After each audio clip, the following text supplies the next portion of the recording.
వానల కోసం ఎదురు చూస్తాం. సరేలెమ్మని ఆపకుండా రోజులు తరబడి వాన కురిస్తే ఇవేం వానలురా బాబు అని విసుక్కుంటాం. మన మనుగడకు 3 కాలాలు, 6 ఋతువులు అవసరమే. చక్రంలా అవి తిరుగుతూ ఉండాల్సిందే. వసంతమైన, శిశిరమైన ఎల్లకాలము ఉండిపోవు. వానొచ్చినా, ఎండొచ్చినా కాదు పొమ్మనటం మన చేతిలోనూ లేదు. అలాగే జీవితం కూడా. కష్టసుఖాలు జమిలీ కాపురం జీవితం అన్నారు.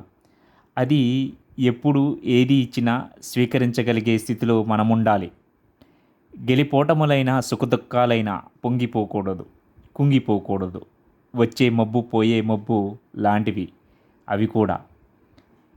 నీలాకాశంలోని నిబ్బరంగా నిలబడటం మన కర్తవ్యం. ఆర్థర్ ఆషే అనే లెజెండరీ అమెరికన్ టెన్నిస్ క్రీడాకారుడు ఉండేవాడు. 1983లో ఆయనకి గుండె ఆపరేషన్ సందర్భంగా రక్తం ఎక్కించారు. ఆ రక్తం ద్వారా ఆయనకి ఎయిడ్స్ సంక్రమించింది. ఈ విషయం ప్రపంచం అంతా తెలిసిపోయింది. అభిమానులు ఎంతో ఆందోళన చెందారు. ఎందరో ఆర్థర్ పరిస్థితికి జాలిపడ్డారు, దుఃఖించారు. ఉత్తరాల ద్వారా తమ ఆవేదనని తెలియపరిచారు. వాటిలో ఒకదాని సారాంశం ఇలా ఉంది: మీకే ఎందుకు ఇలా అయ్యింది? అలాంటి భయంకరమైన వ్యాధిని దేవుడు మీకు ఇవ్వటం ఏంటి? అంటూ తీవ్రమైన విచారం వ్యక్తం చేశాడు ఓ అభిమాని. ఆర్థర్ అతడికి ఇలా సమాధానం ఇచ్చాడు: మిత్రమా, మీ ఉత్తరం నన్ను ఆలోచింపజేసింది.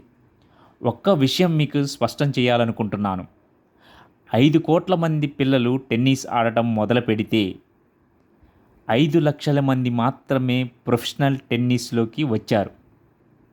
వారిలో 50,000 మంది సర్క్యూట్ దశకు చేరుకున్నారు. వారిలో 5,000 మంది మాత్రమే గ్రాండ్ స్లామ్ స్థాయికి రాగలిగారు.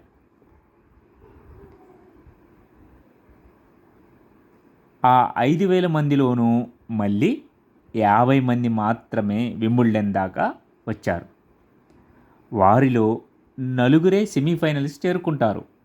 2 ఫైనల్స్కి వచ్చారు. ఆ 2లో నేను ఒక్కడినే టైటిల్కి గెలుచుకున్నాను. అప్పుడు నేను దేవుణ్ణి ఈ ప్రశ్న అడగలేదు. 5 కోట్ల మందిలో ఇంతటి అదృష్టాన్ని నాకు మాత్రమే ఎందుకిచ్చావు అని నేను దేవుణ్ణి అడగలేదు కదా. మరి అలాంటప్పుడు ఈ కష్టాన్ని నాకెందుకిచ్చావని మాత్రం ఎలా అడగగలను దేవుణ్ణి? నిజమే కదా. సంతోషంగా ఉన్నప్పుడు ప్రపంచంలో ఇంతమంది కష్టాలు పడుతుంటే నేనే ఎందుకు సుఖంగా ఉన్నానని ఎప్పుడైనా అనుకుంటామా? కష్టం వచ్చినప్పుడు మాత్రమే ఎందుకు అనుకోవాలి? ఎవరి జీవితమైనా కష్టసుఖాలు కలయికే. దాన్ని యథాతథంగా స్వీకరించడమే ధర్మం.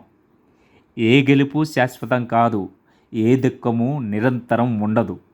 జీవితంలో కలిగే ఏ మార్పునైనా స్వీకరించి ఉండటానికి, సుఖదుఖాలను సమానంగా ఎదుర్కోవటానికి సిద్ధపడి ఉంటే ఆ వ్యక్తి ఎల్లప్పుడూ ఉత్సాహంగానే ఉంటాడు. ఎలాంటి పరిస్థితుల్లోనైనా నీ జీవితాన్ని కొనసాగిస్తాడు.